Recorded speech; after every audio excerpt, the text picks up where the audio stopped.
Welcome to Clouds.Training, completely free knowledge sharing platform for everyone. This is part 10 of Oops Concepts training program. In this lesson, we will learn about static classes and members. When we define a class as a static class, all the members like properties, procedures, and fields are shared across all the instances of the class. And these members can be accessed by the name of the class, and we cannot create the object of the class. Static classes in C# have static members only, means we cannot have non-static members in a static class, and we cannot instantiate the static class, and hence we are not able to create the object of the class.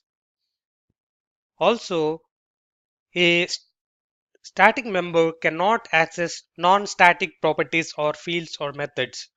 This is the limitation.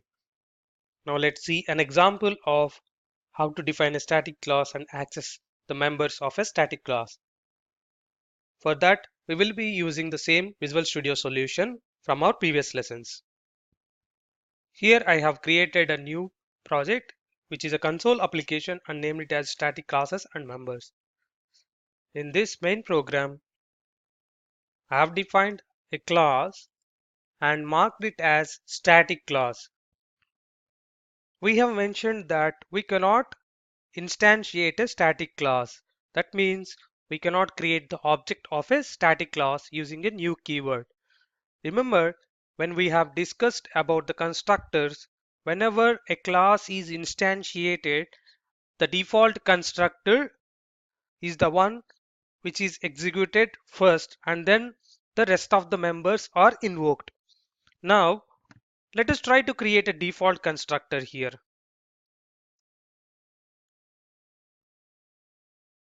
Now, we can see that static classes cannot have instance constructors. We have discussed various types of constructors in lesson 4 constructors, like default constructors, static constructors, instance constructors, private constructors, and copy constructors.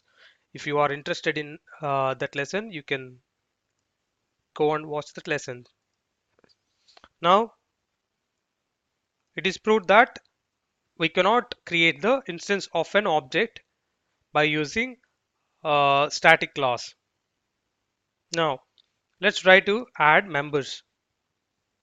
Suppose if I try to add a member, it still says cannot declare instance members in a static class. So we must declare static members in our static class. To get the value of this member, we can simply use the name of the class